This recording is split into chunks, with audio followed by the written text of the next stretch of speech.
Hello guys and welcome back to the channel एनिमिडी and तुम्हारा एनिमिडी भाई लेके आ गया है तुम्हारे लिए आस्था द पास्ता का नया एपिसोड। तो गाइस पहले तो बहुत सॉरी, मैं जानता हूँ वीडियो काफी लेट होगी, लेकिन मैं क्या करूँ भाई, मेरे कॉलेज वाले ना पढ़ाने से ज्यादा तो एग्जाम्स लेते हैं, इसलिए प्लीज मेरे कॉलेज को गाली दो, मुझे मत दो भाई, कसम से। जितनी गाली मैं इस हफ्ते खाया हूँ ना उतनी गाली मैं अपनी जिंदगी में नहीं खाया हूँ। बट इन सब बात को हम लोग साइड में रखते हैं एंड आते हैं हम लोग हमारे आज के पार्ट पे। तो जैसा कि हम लोगों ने हमारे पिछले पार्ट में देखा था कि कैसे आस्था अकेले तैयार हो जाता है 7 लोगों से लड़ने के लिए एंड वो 7 लोगों से अकेले लड़ भी रहा होता है, लेकिन ऑब्वियसली वो इतना ज्यादा इंजर्ड होता है, इसलिए उसे लड़ने में बहुत दिक्कत हो रही होती है। आखिर कौन है ये लड़का, ये हार क्यों नहीं मान रहा। ये सारे लोग मिलकर आस्था के ऊपर अटैक कर रहे होते हैं एंड आस्था अकेले इन सबसे लड़ रहा होता है और बहुत ज्यादा थक गया होता है। आखिर कब तक लड़ोगे तुम बच्चे, जब तक मैं मर नहीं जाता। एंड तभी लियोपोल्ड पीछे से इन सब के ऊपर अटैक कर देता है। मेरे भाई के मरने से पहले मैं तुम सबको मार डालूंगा। पास्ता तुम साथ तो दोगे ना मेरा? बिल्कुल भाई, और मेरा नाम आस्था है। एंड ये दोनों साथ में मिलकर इन सबसे लड़ने लगते हैं एंड नोएल भी इनको अपने वाटर बैरियर से बचाने लगती है, लेकिन तभी इन सब में से एक अपना मैजिक यूज करता है और अपने ट्री सकिंग मैजिक से नोएल का मैजिक एब्जॉर्ब कर लेता है और नोएल का वाटर बैरियर खत्म हो जाता है। आस्था और लियोपोल्ड साथ में इस आदमी के ऊपर अटैक करने के लिए कूदते हैं, लेकिन मैंने तो पहले ही बताया था कि ये पांचों बहुत स्ट्रांग होते हैं एंड ये अपने मैजिक से इन दोनों को बहुत ज्यादा इंजर्ड कर देता है, क्योंकि इसका अटैक इतना फास्ट होता है कि आस्था और लियोपोल्ड को इसका अटैक दिखाई नहीं होता एंड ये दोनों जमीन पर गिर जाते हैं और बेहोश हो जाते हैं। बहुत हो गया, अब मरो तुम दोनों। एंड ये आदमी इन दोनों को खत्म करने के लिए अपना फाइनल अटैक इन दोनों पर कर देता है। नोएल जोर से चिल्लाती है आस्था, लेकिन तभी अचानक से इस आदमी के अटैक को कोई रोक देता है। ये क्या? एंड तभी वहाँ पे सारे के सारे मैजिक नाइट्स वापस आ जाते हैं। तुम लोगों को क्या लगा इतनी आसानी से जीत जाओगे? एंड मिमोसा भागते हुए फुगिलियन के पास जाती है। हमें जल्दी से कैप्टन फुगिलियन को मेडिकल वार्ड भेजना होगा, इनका बचना बहुत मुश्किल है। आस्था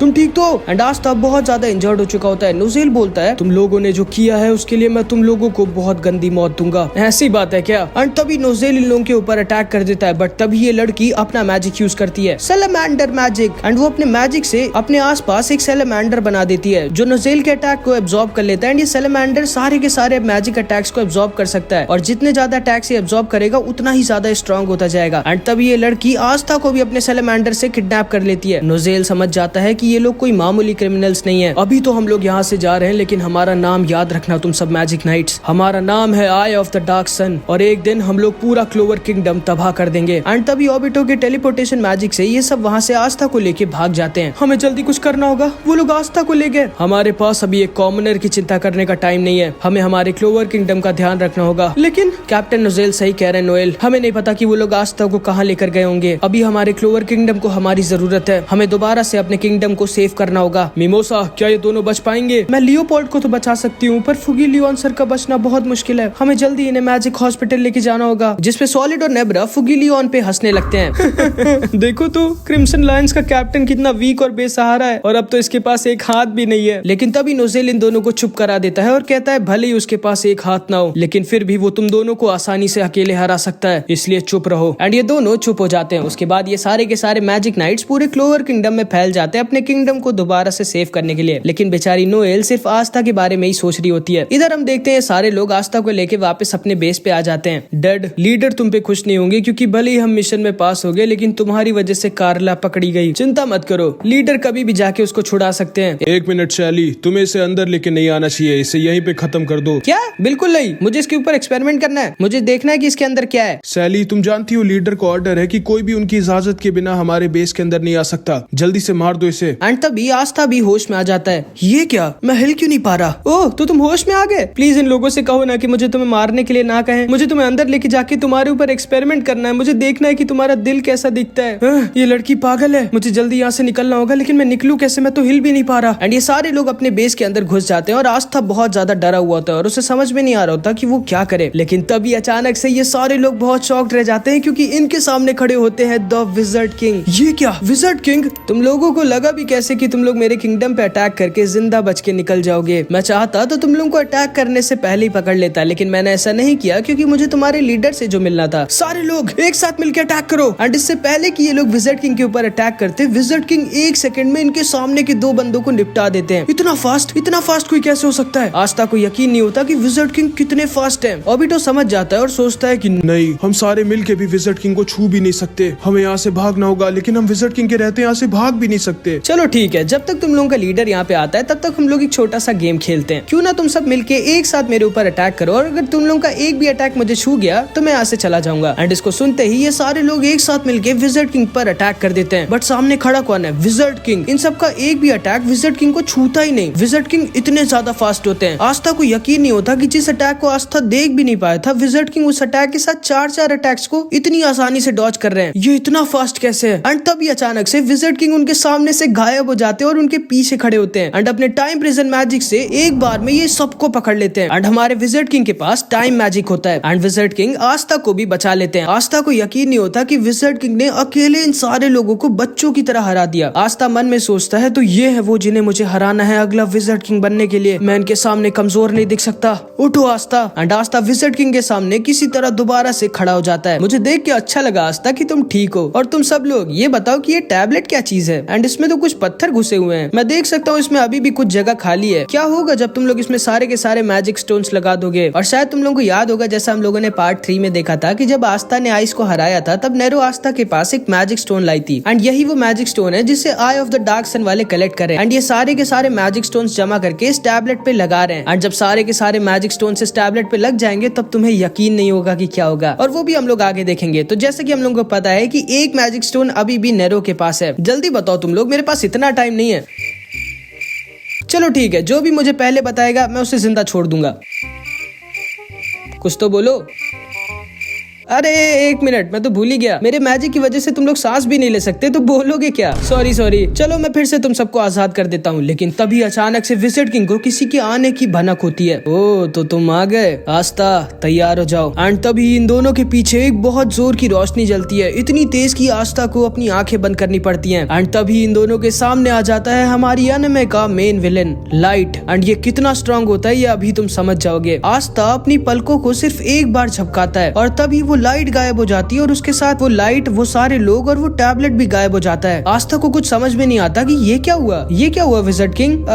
वो भाग गया मुझे चकमा देके अपने साथियों और उस टैबलेट के साथ। मुझे नहीं लगा था कि इस दुनिया में कोई इतना स्ट्रॉन्ग भी बचा होगा जो मेरी स्पीड को टक्कर दे दे। खैर हमारी पहली फाइट में तो वो इस बार जीत गया, लेकिन अगली बार वो नहीं जीतेगा। लेकिन हाँ, वो इसको लेके नहीं भाग पाया, जिसको सुनते ही आस्था एकदम शॉक्ड रह जाता है कि भाई जितनी देर में आस्था ने सिर्फ एक पलक झपकाई उतनी देर में विज़र्ड किंग और लाइट की फाइट स्टार्ट होगी, खत्म भी हो गई। अब तुम लोग सोच सकते हो कितने फास्ट है विज़र्ड किंग और आई ऑफ द डार्क सन का लीडर। आस्था समझ जाता है कि अभी उसे बहुत ज्यादा स्ट्रॉन्ग होना होगा। इधर हम देखते हैं फुगीलियन और लियोपोल्ड मैजिकल वार्ड में पड़े होते हैं। लियोपोल्ड तो फिर भी ठीक होता है, लेकिन फुगीलियन की हालत बहुत खराब होती है एंड ये सारे लोग फुगीलियन के लिए बहुत डरे हुए होते हैं एंड नोएल और मिमोसा हमारे आस्था के लिए। लेकिन तभी विज़र्ड किंग हमारे आस्था के साथ वहाँ पर पहुंच जाते हैं। कैसे हो तुम सब? हेलो नोएल, तुम ठीक तो हो ना? एंड आस्था को देख के नोएल और मिमोसा बहुत खुश हो जाते हैं, बट इन दोनों से ज्यादा खुश हो जाता है क्लॉस, जो भागते हुए जाके आस्था को गले लगा लेता है। तुम ठीक तो हो ना आस्था? हाँ मैं ठीक हूँ, लेकिन तुम रो क्यों रहे हो भाई? मैं जिंदा हूँ। नेरो भी खुशी के मारे आस्था को मारने लगती है एंड तभी मिमोसा भी अपने आप को कंट्रोल नहीं कर पाती और नोएल और क्लॉस को उड़ा के जाके उसको गले लगा लेती है एंड फिर शर्मा के दूर हट जाती है और नोएल बहुत गुस्सा हो जाती है। एंड इसके बाद विज़र्ड किंग इन सब के साथ खड़े होते हैं। मैं आई ऑफ द डार्क सन के लीडर से मिला जिसने फुगीलियन पर अटैक किया था, और मैं ये कहना तो नहीं चाहता पर उनका लीडर सच में बहुत ज्यादा स्ट्रॉन्ग है और ये भी हो सकता है कि वो मुझसे भी ज्यादा स्ट्रॉन्ग हो। सर, फुगीलियन ने अपने गले में जो पेंडेंट पहना था वो गायब है। ओ जरूर से फुगीलियन का पेंडेंट भी एक मैजिकल स्टोन होगा जो उन लोगों को अपने टैबलेट पे लगाना होगा, तभी उन लोगों ने फुगीलियन पे अटैक किया। एंड तभी सिल्वर ईगल की फैमिली वाले वहाँ से जाने लगते हैं। नोज़ेल बहुत ज्यादा गुस्सा होता है क्योंकि भले वो फुगीलियन का राइवल है, लेकिन ये दोनों भी आस्था और यूनो की तरह एक दूसरे को सीक्रेटली पसंद करते हैं। एक मिनट, मतलब वो वाला पसंद नहीं, ठीक है, रिस्पेक्ट वाला पसंद भाई, कुछ गलत मत समझ लेना। एंड नोज़ेल अपने मन में बोलता है, तुम चिंता मत करना फुगीलियन, मैं तुम्हारा बदला जरूर लूंगा। एंड ये तीनों वहाँ से चले जाते हैं। इधर हम लियोपोल्ड को देखते हैं जो अभी भी इंजर्ड होता है एंड वो अपने पास्ट को याद कर रहा होता है। भैया वो आपके सर पे डायमंड कैसा बना है? लियो, ये एक प्रॉमिस है जो मैंने अपने आप से किया है एंड इसको मुझे मरते दम तक पूरा करना होगा। इसके बाद हम देखते हैं विज़र्ड किंग इन सबसे कह रहे होते हैं, मुझे बहुत दुख हुआ फुगीलियन के साथ जो हुआ एंड हम उसे बचा नहीं पाए, लेकिन हम उसका बदला जरूर लेंगे। सही कहा। एंड तभी लियोपोल्ड बाहर आकर खड़ा हो जाता है। लियो, तुम्हें अभी नहीं खड़ा होना चाहिए। सही कहा आपने विज़र्ड किंग, मैं लूंगा अपने भाई का बदला। आस्था, मुझे खुशी है कि तुम जिंदा हो क्योंकि हम इतनी आसानी से नहीं मर सकते। अभी हमें बहुत ज्यादा स्ट्रॉन्ग होना है। मैं वादा करता हूँ कि मैं बहुत स्ट्रॉन्ग बनूंगा और अपने भाई का बदला लूंगा। मैं एक भी दिन रेस्ट नहीं करूंगा और हर दिन बहुत ज्यादा मेहनत करूंगा और तब तक मेहनत करना नहीं छोड़ूंगा जब तक मैं एक दिन विज़र्ड किंग नहीं बन जाता। तैयार हो ना मेरे राइवल आस्था? एंड लियो भी अपने आप से ये प्रॉमिस कर लेता है, हाँ मैं तैयार हूँ, लेकिन तुम्हारा नाम क्या है? क्या तुम्हें मेरा नाम ही नहीं पता? एंड ये सारे लोग हंसने लगते हैं। एंड इधर हम देखते हैं फुगी लियोन भी हंस रहा होता है। एंड अब वो होश में आ चुका है एंड अब वो भी ठीक है। उसके बाद सारे मैजिक नाइट्स दोबारा से क्लोवर किंगडम की मरम्मत करने लगते हैं। एंड विज़र्ड किंग भी ये समझ जाते हैं कि उनके मैजिक नाइट्स में से कोई एक ट्रेटर है जिसने अटैक के टाइम उस बैरियर को हटा दिया था। इसके बाद हम देखते हैं ये सारे लोग इन दोनों से पूछताछ कर रहे होते हैं, बट ये दोनों मर जाएंगे लेकिन अपने लीडर के बारे में कुछ भी नहीं बताएंगे क्योंकि इनका लीडर लाइट इन दोनों के लिए भगवान है। एंड इधर हम डेड को देखते हैं जो आस्था के ऊपर बहुत ज्यादा पागल होता है और वो कुछ भी करके बस आस्था को मारना चाहता था। चुप रहो डेड, तुम मेरे आस्था को नहीं मार सकते, मुझे उसके ऊपर एक्सपेरिमेंट करना है। एंड इसके बाद हम आई ऑफ द डार्क सन के लीडर लाइट और ओबिटो को देखते हैं। सर आप चिंता मत करिए, वो दोनों मर जाएंगे लेकिन अपना मुंह नहीं खोलेंगे। मैं जानता हूँ ओबिटो, लेकिन मुझे उसकी नहीं उनकी चिंता है। बहुत जल्दी मैं वापस जाकर उन लोगों को ले आऊंगा, लेकिन पहले हमें उस विज़र्ड किंग का कुछ करना होगा। उसका टाइम मैजिक सच में बहुत खतरनाक है। एंड हम लाइट का एक हाथ देखते हैं जिसको विज़र्ड किंग ने उनकी फाइट के दौरान अपने अटैक से एकदम डिस्ट्रॉय कर दिया होता है। मुझे नहीं लगा था कि विज़र्ड किंग इतना स्ट्रॉन्ग होगा, लेकिन आप सब चिंता मत करिए, वो भले ही स्ट्रॉन्ग है लेकिन मुझसे ज्यादा नहीं। और एक दिन हम सब मिलके क्लोवर किंगडम को तबाह कर देंगे और अपना खुद का एक राज्य बनाएंगे। एंड इसके बाद इधर हम इस लड़की को देखते हैं जो आस्था को पेस्ट्री देती है उसकी जान बचाने के लिए, लेकिन इससे पहले कि आस्था वो पेस्ट्री खाता, चार्मी वो पेस्ट्री आस्था से ले लेती है और खुद खाने लगती है। ये लो तुम दोनों भी खाओ, शर्माओ मत। हाँ, मैं क्यों शर्माऊंगा, मेरी पेस्ट्री है। एंड वो पेस्ट्री सच में बहुत टेस्टी होती है। वैसे चार्मी सेनपाई आप आई कैसी थी चुपचाप रॉयल कैपिटल के अंदर? एंड तब चार्मी आस्था को अपना मैजिक दिखाती है कि कैसे वो चुपचाप उसी के साथ रॉयल कैपिटल में घुसी थी। एंड तभी हम देखते हैं वहाँ से यूनो की भी स्क्वाड जारी होती है। ओ यूनो, कम से कम एक हाय तो बोलते जाओ, किस बात की ऐठन है तुम्हारे अंदर? एंड चार्मी आस्था से कहती है, एक मिनट, तुम मेरे प्रिंस को कैसे जानते हो? मैं जानता हूँ कि तुम बहुत स्ट्रॉन्ग हो गए हो, लेकिन ये मत बोलो कि मैं तुमसे भी ज्यादा स्ट्रॉन्ग हूँ। जिसको सुनते ही यूनो आस्था के ऊपर एक बहुत ही स्ट्रॉन्ग अटैक यूज कर देता है, जो कि इतना स्ट्रॉन्ग होता है कि अगर आस्था की जगह कोई और मैजिक नाइट होता तो वो काम से गया था। लेकिन सामने कौन खड़ा होता है? हमारा आस्था। एंड वो अपनी तलवार निकालता है और वो यूनो के अटैक को रोक देता है, लेकिन उसके अटैक से वो नीचे जरूर गिर जाता है। एंड तभी उसको यूनो का एक मैसेज दिखता है जिसमें लिखा होता है, मैं ठीक हूँ, तुम बताओ। अबे पागल है क्या, मुंह से नहीं बोल पा रहा था, अभी तो हम सब मारे जाते। एंड यूनो आस्था को इग्नोर करके वहां से चला जाता है। क्लॉस सोचता है कि अचानक से यूनो का विंड अटैक इतना स्ट्रॉन्ग कैसे हो गया? एंड वो इसीलिए हुआ है क्योंकि यूनो के पास अब विंड स्पिरिट शिल्फी भी है। और आस्था और यूनो दोनों अंदर से बहुत खुश होते हैं एक दूसरे के लिए कि वो लोग अब इतने स्ट्रॉन्ग हो गए। इसके बाद हमारा आस्था वापस लौट जाता है अपने ब्लैक बुल स्क्वाड के पास। मैग्मा सेनपाई, फिर विज़र्ड किंग ने मेरी तारीफ की और मुझे बना दिया जूनियर मैजिक नाइट। क्या? लेकिन जूनियर मैजिक नाइट होता क्या है? मुझे नहीं पता। बेवकूफों, तुम लोगों को ये नहीं पता कि जूनियर मैजिक नाइट क्या होता है? कोई बात नहीं, तुम लोगों का कभी प्रमोशन नहीं हुआ है ना, इसलिए तुम लोग अभी तक की सुपर जूनियर मैजिक नाइट हो। और आस्था अब जूनियर मैजिक नाइट हो गया, मतलब तुम लोग से भी ऊपर। और क्योंकि चार्मी ने अकेले उस चुड़ैल को हराया था, इसलिए अब वो सीनियर मैजिक नाइट है। ये मैं सीनियर मैजिक नाइट बन गई, मतलब मुझे अब और खाना मिलेगा। और तुमने भी बहुत अच्छा काम किया आस्था। थैंक यू यामी सर, मैं जा रहा हूँ और ट्रेनिंग करने ताकि मैं और ज्यादा स्ट्रॉन्ग बन पाऊँ और एक दिन बन जाऊँ विज़र्ड। चुप रहो,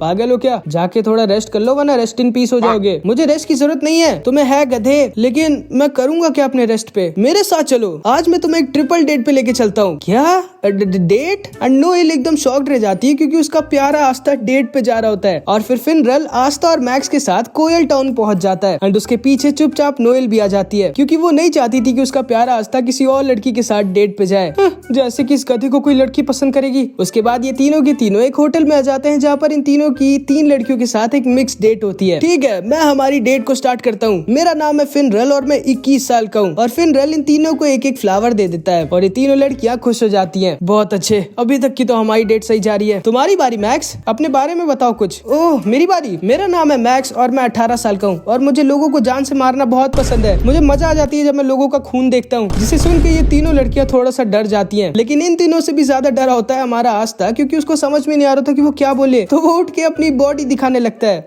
हाय, मेरा नाम है 15 और मैं आस्था साल का हूँ।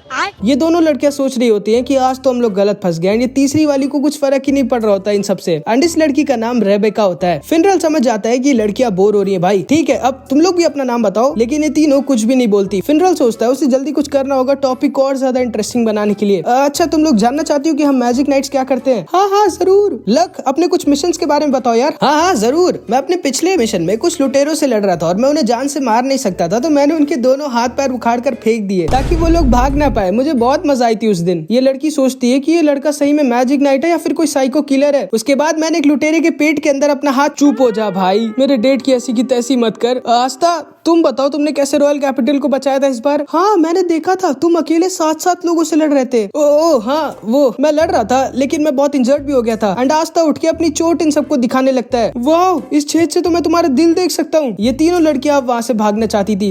मैंने बहुत गलत किया इन दोनों को मेरे साथ लाके। एंड इधर हम नोएल को देखते हैं जो एक वेट्रेस बन के इन लोगों पे नजर रखी हुई होती है। मुझे पता था इस लड़के को कोई लड़की कभी पसंद कर ही नहीं सकती। ओए वेट्रेस, थोड़ा पानी देना, खुद जाके ले ले। एंड इधर हम सेक्के को भी देखते हैं। तुम्हें शायद ये याद होगा जिसकी आस्था ने पार्ट 2 में बैंड बजाई थी। एंड हमेशा की तरह ये लंबी लंबी फेंक रहा होता है। फिर क्या, मैंने उन 10 के 10 शेरों को अकेले हरा दिया। ओए वेट्रेस, पानी दो। लो पानी। एंड इसके बाद हम लक को देखते हैं जो इसे एक लड़की से बात करने लग जाता है। वाह, तुम्हारा मैजिक तो कमाल है, तो तुम इससे बाल काटती हो, ये तो बहुत ही मुश्किल होगा। जिसको सुन के ये लड़की थोड़ा सा शर्मा जाती है। वैसे ये लड़का है तो थोड़ा सा क्यूट और दिल का भी बहुत साफ है। एक मिनट, मुझे पागल किलर अच्छा क्यों लग रहा है? वैसे तुम भी मुझे अपना मैजिक दिखाओ लक। हाँ, क्यों नहीं, चलो बाहर। एंड ये दोनों उठ के बाहर जाने लगते हैं। बहुत अच्छे लक, तुम तो छुपे रुस्तम निकले। वैसे टाइला, मैंने सुना है कि पैरेट टाउन का सनसेट बहुत सुंदर होता है, चलोगी क्या तुम मेरे साथ देखने? हाँ, क्यों नहीं। एंड ये दोनों भी वहाँ से चले जाते हैं। अब बचते हैं सिर्फ आस्था और रेबेका। अब मैं क्या करूँ, मैं और ये तो अकेले हैं यहाँ पर। मुझे कुछ बात करनी होगी, लेकिन क्या बात करूँ? मैं हार नहीं मान सकता। ठीक है, वैसे मेरा नाम है आस्था, तुम पहले ही बता चुके हो। ओ माफ करना, लेकिन मैं इस डेट पे आना ही नहीं चाहती थी। मुझे टाइला यहाँ पे जबरदस्ती लाई थी। मेरे पास इन सब के लिए टाइम ही नहीं है। मुझे अपने भाई बहनों का ख्याल रखना होता है। ओ, कितने भाई बहन है तुम्हारे? 5। वाह, मेरे भी। क्या? हाँ, वापस हाजे विलेज में मैं और मेरे 5 छोटे भाई बहन साथ में रहते थे। एंड पहले हम सब लोग एक छोटे से कमरे में साथ में सोते थे और मैं हमेशा ज्यादा जगह के लिए लड़ता था। और अब तो मेरे पास एक खुद का पूरा कमरा है, लेकिन अभी भी मैं वापस उन सब के साथ जाके लड़के वहीं सोना चाहता हूँ। पता नहीं क्यों, लेकिन मुझे उन सब की बहुत याद आती है। हाँ, सही कहा तुमने, ऐसा ही होता है। जब हम लोग उनके साथ होते हैं तो हमें बहुत परेशानी होती है, लेकिन जब हम लोग दूर होते हैं तो हमें उनकी बहुत याद आती है। हाँ, वही तो। एंड ये दोनों एक दूसरे से ऐसी बातें करने लगते हैं। एक मिनट, ये गधा उस लड़की से क्या बात कर रहा है? अरे मेरी प्लेट मत तोड़ो प्लीज। चुप रहो वरना मैं तुम्हें तोड़ दूंगी। एंड ये दोनों ऐसे ही साथ में बात कर रहे होते हैं, लेकिन तभी वहाँ पर एक बड़ा सा आदमी आ जाता है जिसने बहुत सारा पी रखा होता है। एक मिनट, तुम्हारे जैसे छोटे से लड़के को कोई मैजिक नाइट स्क्वाड ले भी कैसे सकती है? मुझे तो यकीन नहीं होता। हाँ, सही कहा, मुझे भी नहीं होता। और ये क्या, तुम्हारे जैसे लड़के के साथ ही कितनी सुंदर सी लड़की डेट पे आई है? एक मिनट, मैं तो तुम्हें जानता हूँ। तुम तो वही हो जो अपने भाई बहन का अकेले ख्याल रखती हो। तो अब तुम्हें एक आदमी की जरूरत है क्या? इसीलिए तुम डेट पे आई हो? तो तुम इस बच्चे के साथ क्या कर रही हो? मुझसे शादी कर लो और उन बच्चों को छोड़ दो, मैं तुम्हें बहुत खुश रखूंगा। चुप रहो, बिल्कुल नहीं। एक और बार सोचो, मुझसे शादी कर लो, बहुत खुश रहोगी। ये आदमी रेबेका को परेशान करने लगता है, लेकिन तभी आस्था इसका हाथ पकड़ता है। ओए, दूर हट उससे। ओ, तो तुम छोटे से वीक से लड़के मेरा क्या करोगे? मुझ पे अपना मैजिक यूज करोगे? एक्चुअली में मेरे पास मैजिक है ही नहीं। क्या तुम्हारे पास मैजिक है ही नहीं और तुम एक मैजिक नाइट हो? फिर तुम मुझे कैसे हराओगे?